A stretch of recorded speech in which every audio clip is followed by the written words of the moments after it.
Hey guys, welcome to Mr. Smith's Kitchen. Brian, Mr. Smith Kitchen, as always. And tonight being Wednesday, we're doing dinner. But we cook together like we do every Wednesday. Well, at least I hope we do every Wednesday. Guess it depends on you. I'm cooking either way. Last week we did miss dessert. It just got crazy hectic with pie orders and some cake orders and some streusel orders. And I just didn't not get a chance to shoot a video. And like I've said it a million times before, family of four, full-time job, plus running a made-to-order bakery, at times can be challenging. This is my first holidays with the bakery, and I didn't know how it was going to go, and at some points it was rather overwhelming. But that's all right. We're back on track now. The holidays, for the most part, are over. We still have New Year's to go, but I don't expect there'll be a whole lot of pies and cakes for New Year's. That's mostly side dishes and hors d'oeuvres and alcohol, but you can always have pie and cake anytime. That being said, if you're new to my channel, welcome. If this is your first video, welcome. I hope you get something out of this. If you're returning, thank you. Welcome for sure. I'd like to welcome new subscribers. Still growing. That's awesome. Neighborhood's still getting bigger. Thumbs up, thumbs down are important, along with the subscribe button. They both get us out into the feed with the algorithm, and it lets me know how I'm doing. The thumbs up, thumbs down do. The subscribe button kind of lets me know how I'm doing, because if you subscribe, that means I'm doing something right. Right next to the subscribe button is notifications. That the bell that will let you know when my videos come out, so you can watch, comment, like, dislike. If you do comment, I'll ask you to be nice. It's okay to disagree. Just think before you type. We try to be as polite as possible. I mean, the purpose of my channel is to be good neighbors and to through food and just being nice. I mean, those are two easy things. Food makes everybody happy, and being nice shouldn't be a challenge. It should be somewhat natural. But anyhow, tonight we are going to do a hamburger soup. I found this recipe on Pioneer Woman website, and it looks really good. It's very close to kind of like a vegetable soup. It's got vegetables in it. But it's meaty. It's got hamburger in it. It's got beef broth and with some tomatoes and some vegetables and potatoes. It's really filling. And I think it's a quick, easy weeknight meal, especially if you food prep. Like I have a video from a long while back, so I won't touch on it too much. And if I can figure out how to do it, I guess I will put a link to that video down in the description. But it talks about meal planning and prepping food, for a week's worth of food. I mean, my thought process behind that is you sit down at one point before you go to the grocery store, plan what meals you're going to make that week for dinner, and how many, and so on and so forth. And are you planning in leftovers, things like that? Like we have a leftover night, where we just heat up all the leftovers and get them all eaten, and that way we get them out of the fridge. And it does a couple things. It saves you time through the week. It saves you money at the grocery store, because you're not going, oh, what am I going to cook? And you don't forget things so much. But then if you take a little bit of time and prep up your stuff ahead of time, like if you're using vegetables, cut them up. When you get home from the grocery store, cut them up. And you're going to say to yourself, I don't really have that kind of time. But you do. You're just moving the time in a different direction, so to speak, by not prepping it when you're cooking, prepping it beforehand. And let's say you're using carrots in 2 or 3 different meals. Just cut them all up at once. It saves you time. It really does. And energy through the week. If you do it on your day off, after you get home from the grocery store or whatever, you get it prepped up, put it in baggies or containers, stick it in the fridge, boom, you're there. That way when you get home after a long day at work, all you gotta do is just dump it all together and go. But anyhow, enough of my quick rant. Let's get down to the counter where we can start going over this. This really is a quick, easy meal. It only takes about 20 minutes to cook. So let's get down to the counter and we'll get started. Hold on for me 1 second. Okay, so first thing we'll need is a stock pot. And that's really about the only tool you'll need, besides maybe something to mush and stir with. And in my stock pot, I've already gotten 2.5 pounds of ground beef in there. And we're going to go ahead and get that on and start browning that up. But to that, we're going to add 3 cloves of garlic right there. And we're going to add 1 large onion. Now, and we're also going to add 2 celery stalks.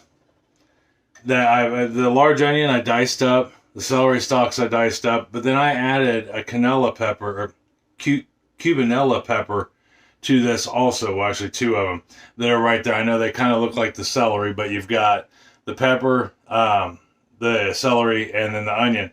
And the reason why I added that pepper is, A, I really like the flavor, and it's not horribly spicy. That way you get the flavor without the spice. And yeah, I was thinking about when I was cutting these up, we'll use like onions as an example. And this is kind of what makes cooking your own. What is a large onion, a medium onion, a small onion? I still haven't quite figured out the small onion yet. But a large onion would be like if you go to the grocery store and they've got the onions in the bin, that you buy by the pound, individually. Those are usually the large onions. Medium onions come in like the 3 and 5 pound bags. And then small onions, I'm going to guess are like the little onions, the pearl onions, things like that, would be a small onion. That's my guess on that. But things like that, it's like when it calls for 3 stalks of celery. Well, I mean, how big a stalk? Are they in this particular recipe, 3 stalks, did they get giant fresh celery? Did they get, the small, like in a bag for $1.50 celery? So I guess it depends on what you like. I think in that aspect, most recipes are very vague, which is okay. And I could be completely wrong. There might be some rule that goes to all of that. Potatoes are the same way. This dish calls for 5 red potatoes chopped up. Well, is that big red potatoes? Because I tell you, the bag I have has big potatoes, little potatoes. What size? Once again, it's your creativity at work. So that being said, it was just a thought I had while I was dicing everything up and chopping everything up. We're gonna brown this hamburger. Let that garlic, the green peppers, the cannella pepper, the hamburger, garlic, onion, cubenella peppers, and the celery sweat and cook. And when I come back, we will see what we got to do next. We've got our hamburger brown. Onions are starting to soften up, look good, along with our celery and our peppers. So, next thing we're going to do is we're going to drain the grease out of our meat because we don't want that floating on the top. So we're going to go ahead and take it off the heat. And I'm just going to use this strainer here. And I'm going to pour it into that. And then that way I can just put the meat right back in when we're done. The one thing you don't want to do is rinse your meat. I know there's some people out there that will rinse it, like they run it under the sink and get the grease off of it. You don't want to do that. You just want to get as much grease as possible off of your meat. And if you're using, a meat that's like 93.7, whatever, you probably won't have any grease. But we want to do it this way. And the reason why I'm putting it in a pan and not just directly in my sink, you don't ever want to put grease down in your sink. It will get down in your pipes and it will harden. And then all of a sudden you've got a plugged sink. And that is never cool by any stretch of the imagination. Because then you're either going to spend a day cleaning out your sink or your pipe, or you're going to have to call somebody and it's going to cost you a lot of money. But anyhow, I digress. We got that done. Now all I have to do is put literally everything else in here. I'm telling you, this goes quick. So we're going to start with our spices, which we have a half a teaspoon of oregano. This is a Mexican oregano. You can use Italian oregano or whatever oregano you have. I have a 1/4 teaspoon of cayenne pepper, and these are all adjustable. Put as much or a little as you like. 2 tablespoons of dried parsley. half a teaspoon of pepper and a half a teaspoon of salt. And that's just to start with. You may, the salt and the pepper are just to taste. Well, they're all to taste. If you want a little more of this, a little more of that, or there's something completely different that you want to put in there, have at it. And we're going to get those a good stir in there, because what little bit of oil's left or grease is left, those will help activate those spices. So give them a minute. All right, the next thing we're going to add to this, and this is another thing that I decided to put in, it wasn't in the original recipe, is some sliced mushrooms. And these are baby portabellas, sliced up. And we'll put those in there. I thought it sounded good myself. We're going to add our carrots. I've got 3 carrots, 4 carrots. Once again, depending on the size and how much you like carrots. And I sliced them on the bias. So that way they look really cool. But you slice them however you want. I mean, that's just the way that is. And then we're going to add 1 yellow pepper, 1 red pepper, and 1 green pepper. And we've got those diced up, but you can rough chop them. I mean, whatever you want to do. Like I said, it's what you and your family like. Or if you don't like those peppers, you can add different peppers. And then we're going to add, the original recipe called for whole tomatoes. And their reasoning behind it was they like the non-uniformity of being able to crush up the whole tomatoes with their hands, and that would be fun. But I already have some crushed up chunk tomatoes that I made in the fall, with beginning of fall, with the garden stuff. And if you're using a can, it's just 1 14-ounce can. That happens to be a 16-ounce jar that's filled about 14 ounces full. Get that in there. And then the next thing we're going to add is 3 cups of beef broth. All right, 3 cups. And if you find, because this will thicken up a little bit, and if you find that's a little thick for your liking, you can add more. I'm probably going to add more because I want it to be a soup more than a stew. The last thing I'm going to add is 3 tablespoons of tomato paste. Now, that if you don't like tomato paste, don't sweat it. The tomato paste doesn't really, you can't taste it with everything else in there. I'm lying, we got one more thing to add. But with the tomato paste, you can't really taste it with all the other stuff. What it does is it enhances the flavors of everything else and allows you to, it makes it heartier, bolder in flavor. It's not like you're tasting the tomatoes. There's not enough in there. Because I'm not a huge fan of tomato paste in and of itself. But in most dishes I make with it, you need it. It's not enough. It's like using sardines in a meal. It's enough to bring out that flavor of everything else, but not enough that you'll be like, oh, wow, that's, way too much. All right, and the last thing we need to add is our potatoes. I've got 5 red potatoes here, chunked. And like I said, chunked is it's kind of like diced. What is diced? What is the size of diced? I mean, there might be an actual, measurement for diced, fine diced, chunked, chopped. Get that potato out of there. I missed that one. It's got a spot on it. And we're going to mix this up. You know what? I am going to put more broth in this because we want, or more beef broth in this, because we wanted to cook these potatoes. So I'm already finding out that 3 cups just isn't enough. So I will grab my beef broth. I don't make my own beef broth. It's the only broth I don't make. I'm going to add the last cup that's in here. Most quart containers, if you don't know, a quart container is 4 cups of broth. Or 4 cups of anything liquid. So we'll go ahead and add that 4th cup in there. And it says in the recipe that, makes it a thick, like a thick soup. That if you want it a little thinner, which I do, to add another cup or 2 of broth. So we've added 1 cup, and we will see where it goes from there. All right, so now all we have to do, because remember, those vegetables like the mushrooms and stuff, they're going to shrink as they cook. So it won't look quite this chunky when we're finished, I'm pretty sure. But now we're going to put the lid on it. We're going to bring this up to a boil.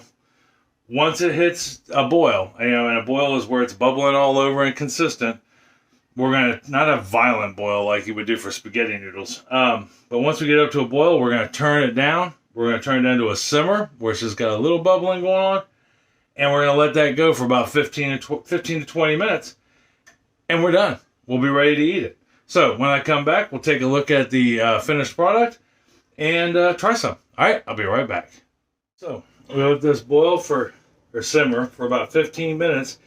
And all we're looking for is to check the potatoes. Now, the potatoes should be tender, but not mushy. So you'll want to take a fork and grab a potato. If you can put the fork in it without cramming it in, that's tender. That means they're done. That means they're ready to go. So this is essentially done. And while that was busy boiling, I made some little grilled cheese sandwiches out of an Italian bread loaf that I had sitting in there in the dining room. Because I was thinking to myself, we can have bread with this, and I thought, you know what? Now let's make little grilled cheese sandwiches. That would be good. So now all we gotta do, we turn this off already. Let me get some stuff cleaned up. I'll move this off the stove, and we'll put it in a bowl and give her a try. All right, hold on for me one second. So here is a close-up view of our soup. You know, right there, and it's chunky. I ended up adding another probably cup and a half of beef broth to it just to give it more of a soup consistency, you know, and instead of just a big pile of vegetables and meat with a little bit of broth. Get you back up here right quick. Boom. There we go. Make sure I don't drop you. That could be awful. All right. So we'll go ahead and put some in a bowl here. Because I don't know about you guys, but I like broth. Yeah, and I was also thinking while this was cooking, this would be good that we could add rice to it. Yeah, even though it's got potatoes in it. But I think a little bit of rice would also be a good filler. And there it is. I mean, piping hot. But it looks fantastic. So it's going to hold its heat for a good while. Soup usually does. But that's all right. We're going to try a little bit of it all the same. And I reserved the ends of that French loaf just so I could have them. But if you're wondering about the grilled cheese, it's just simply, like I said, a French loaf sliced up. And then I put American cheese because I was told that every grilled cheese sandwich has to have American cheese on it. But I also put some Colby Jack on it and some sharp cheddar. That way, everybody gets a little bit. And I threw in some seasonings. Some Red River Ranch, and if you don't know what that is, it's a spice blend put out by Ken Rollins on he has a YouTube channel. If you've not seen it, check it out. He's amazing. But he also has a website where you can order that at. Some of the best spice blend out there ever, and it's really hot. And then I put some a little bit of garlic powder, a little bit of onion powder on it. But that being said, thank you, ma'am. Let's give this bad boy a try and see where we go. I don't think they can see you, honey. All right. So anyhow, moving on. Let's give this a shot. Yeah, get a little bit of everything in there. Oh, that's so hot. I'm almost scared to put it in my mouth.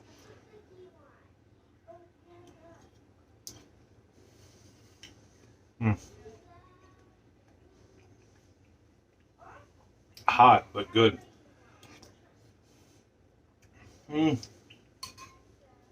Yeah. Maybe at most, a little more salt. I think instead of going with a half a teaspoon, only because I added more broth to it, I would almost put a full teaspoon in there. Although it's not bad because you can taste, I mean, everything. And that little bit of cayenne that we put in there just disappeared. Yeah, there's no heat to it in that aspect. But this thing is full of flavor. Yeah, I would put in a little more salt. And what I'll do with this is I'll set the salt out at the table with the pot. And then that way as they get it, they can salt it to taste. I personally am not a big fan of salt. I like to add just enough to bring out the flavors of the food and not much more. But to each their own.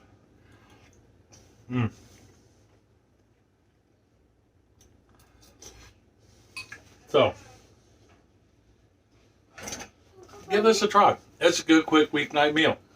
Hands down. Doesn't take long, especially if you meal prep. the whole thing will take you 20 minutes. Yeah, well, about 30 minutes, because you got to brown the hamburger. But, you know, under 45, depending on how fast you cut for your slicing and dicing. But anyhow, give this a try. Let me know what you think. Let me know if you do something different. Add something different. You know, did you put beans in it? Did you put as green beans wouldn't be bad in this, or corn, or something like that? Or did you try it as is and, you know, maybe add a little more salt? Either way, liked it, didn't like it, let me know. So tomorrow, like I said, I know last week I had said something about a 3-berry pie, and I never got the video shot for it. But this week, we're still going to get to the 3-berry pie. I have 3 different things I want to make over the next 3 weeks, timing allowing. But they'll be the next 3 things we make at any rate together. And next week is going to be a shoe fly pie. It's an old school recipe. It's one guy called it a desperation pie because it's something that's made in the wintertime when you don't have any fruits or anything like that to make pie with. But it sounds really good. I can't wait to share it with you. And that's going to be tomorrow. Next week, if everything goes to plan, we are going to make a Nutter Butter cheesecake with the Nutter Butter cookies, and we're going to incorporate some Nutty Buddies into it also. And then I think week 3, the 3rd video for dessert, we are going to do wild berry. But don't quote the wild berry pie. But don't quote me on any of that. But that's what I'm shooting for. I know for sure tomorrow we're doing a shoe fly pie. All right. So that being said, I'm going to get this over the table so we can have good conversation and see how everybody's day was. Because obviously Heaven has a lot to tell me about. She was out on the town today, got her hair did, and it's just all kinds of exciting. So until tomorrow for shoe fly pie, I love you. Love you very much. And I mean that from the bottom of my heart. Tell somebody else you love them and that you love them very much. It's going to make their day a whole lot better. You know, it's going to make you feel better telling somebody that. Make some of this soup. Share it with them. You know, they'll be appreciative of it, and they'll tell you that it's the most amazing soup they've had ever. So, till tomorrow, I'll talk to you later. Love you. Bye.